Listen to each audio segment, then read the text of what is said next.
Let me ask you this pretty simply put, Caleb, are Texas and Oklahoma ducking the SEC by not joining until 2025? That was the original date all along, but broke by Pete Thamel of ESPN on Friday.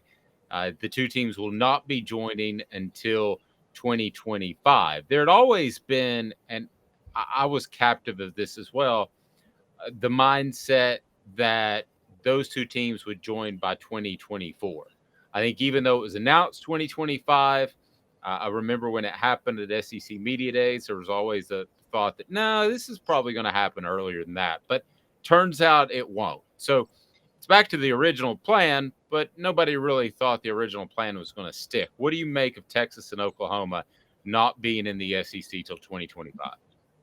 I don't think they were ducking as much as I just don't think there were some scheduling agreements they could work out. If I think Texas still plays Alabama in 2023, and then they play Michigan in 2024. Combine that with their Big 12 schedule, it's hard for me to think that they're really running from talent. I think they wanted to keep some of these. I think both them and OU wanted to keep certain scheduling contracts in place, although OU's scheduling contract with Tennessee has been nixed. So I think it probably has something more to do with that. Maybe the Big 12 has some sort of an exit strategy that's a little bit difficult. Maybe, quite honestly, it could be the other way. Maybe the SEC is not really hashed out how they're going to add them yet. So maybe the SEC kind of pushed them to stall, because I still don't think the SEC is very clear on how they're going to organize this conference yet. And I think they're a little confused. I don't think the SEC knows, but I think if it was 2024, they could go into a long weekend and figure the thing out. I believe that two teams that are in a rebuild, and Oklahoma, you didn't expect to be in a rebuild when they hired Brent Venables, but yet they are in some sense, at least trying to bounce back at the very least. And then you have Texas that is under a rebuild and Steve Sarkisian. I believe that this filters up the administration and eventually filters up to the conference and how to work this out. This is all about money. This has to be a financial settlement between the Big 12 and network. And I do believe that the coaches would prefer to be in the Big 12 one more year to get their program on stable footing.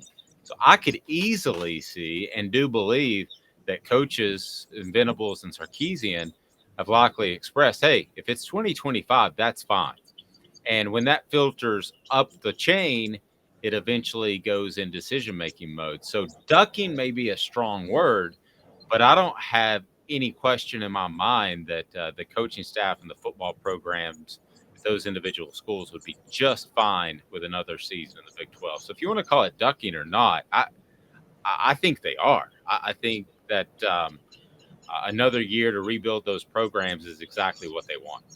But are we sure? And here's the question is, are we really sure that if Texas and Oklahoma join the SEC in 2024, that their schedules would be more difficult than what the Big 12 schedule is going to be for them that year? And I look, the SEC is tougher than the Big 12. I'm saying that straight up. But let's say hypothetically the SEC goes to a pod system, which seems to be the most common idea. And if you're Texas and Oklahoma, you're in a pod with Arkansas and Missouri. That would be the 14 pod system. Maybe Texas A&M. Maybe Texas, Oklahoma, Texas A&M, and Missouri, or something like that. But your pod might be easier than what your Big 12 schedule will look like. And then what if you get a heck of a draw from the other side of the SEC for the other pods you're going to face, where it could be like, I don't know, what if Tennessee, Vanderbilt, Kentucky, and South Carolina are a pod or something like that? And that's your draw. And you get Vanderbilt, Kentucky, Missouri, Texas A&M, who I think Texas A&M, I think you and I both agree they're going to fall apart pretty quickly. And you could end up seeing where your SEC slate, and this is what I talked about yesterday, why I'm not a fan of the pod system, you could really draw an SEC slate that's easier than a Big Ten West slate if you get the right teams. Well, but in and of itself, I mean, you're talking about a lot of unknowns. In and of itself, I think you would agree that the SEC is going to be tougher than the Big 12, right? Yes. So there's an unknown there, but what is known is that playing in the SEC is going to be tougher than the Big 12. So if I'm Texas or Oklahoma, I'm in no hurry to get in the SEC ducking or not, call it what you want to. I understand that there are considerable financial compensations that are going to have to be made to Fox and the television networks that have aligned themselves with the Big 12, but I think all that's doable. I mean, the SEC has been able to move mountains. If you're telling me that the SEC couldn't help make this happen, then I just don't believe that, because not you rhetorically, but I just don't see that this couldn't happen by 2024 if everybody wanted it to happen. So my question to you is, who doesn't want it to happen? The only answer to that to me is Texas and Oklahoma, because the sooner you get them in the conference, the sooner that um, you get more television revenue, you get more ratings. I don't know why the SEC would hold it up on their end. I think you're higher on the SEC administration than I am. I'm going to be honest. I haven't been high on the SEC since they inked that deal with ESPN. Now, that this isn't a not. I know some people just have strong feelings against ESPN. This isn't about them inking a deal with ESPN. This is about them latching their entire network and conference, their entire conference, to one network. And then you saw what the Big Ten did, where they literally shopped themselves to 3 or 4 different networks, got a deal worth more than twice as much as the SEC in the process. And I kind of started to think it was. I got to be honest. I said this before with the SEC administration. I think the SEC is such an easy product to sell. I think sometimes we overestimate the actual talent involved in actually selling it and marketing it. Whereas, Dave, you and I could run the SEC.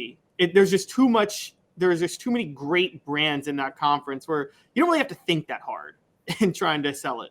And I think it's what I said about NFL commissioners the last 10, 15 years. I think Roger Goodell more rode a wave of NFL popularity than he actually did anything to make it popular.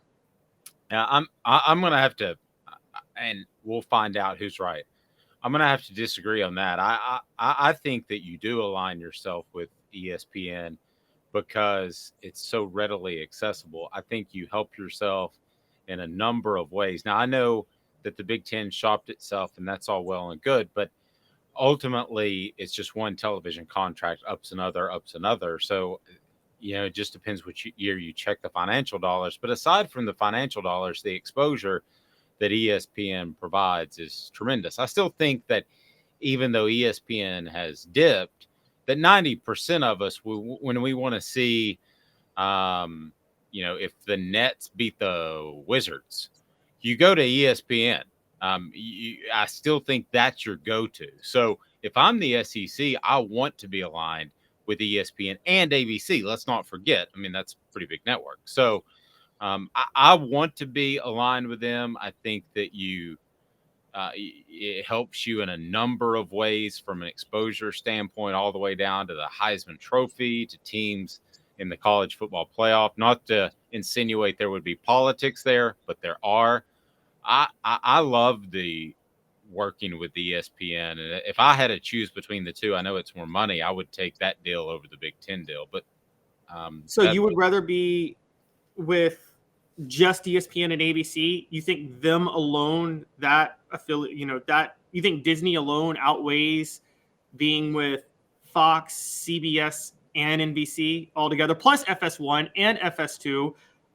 They might be able to pull some things on Peacock too with NBC now, the Big Ten. I mean, you think Disney alone outweighs all of those? I do. And I might be in the minority. I just think what you're talking about, all those different networks are fragmented. I know that when I wake up and I know that the big noon kickoff has gotten a little bit of traction, but when I wake up on Saturday morning at 9 a.m., I'm watching College Game Day. I know that when I come home and I want to see if the Celtics won, I'm looking for ESPN. I don't see, even though ESPN has slipped, I don't see that changing anytime soon. Do you? I think where ESPN is dominating right now, that's underrated, is I think ESPN dominates more than the cable markets of like turning on ESPN. They dominate the internet markets. So I go to ESPN to look for all the scores. I go to ESPN.com Me too. and pull up the scores. And I do say they have a complete monopoly on that. I don't know why they have a monopoly on that, and I mean, I'm someone who prefers it too. I wonder if it's just habit, or if they actually are better and more interactive. But if it's just habit, then that's not going to last too much longer. I do think that I like their box scores better. I like things, it's easier for me to look at ESPN for that stuff. So maybe that's where it comes in, and maybe you're right, because I've never gone to Fox or NBC or CBS to look at scoreboards. I've never done that. Me neither. I mean, changing viewing habits and what we type into our phone or our computer is difficult. That takes time and it takes talent. I give kudos to Fox for who they've hired. I think they've got a great group on that big noon kickoff. But changing viewing habits and all that is difficult. And I think ESPN still has the market cornered on that. I don't know how long that lasts.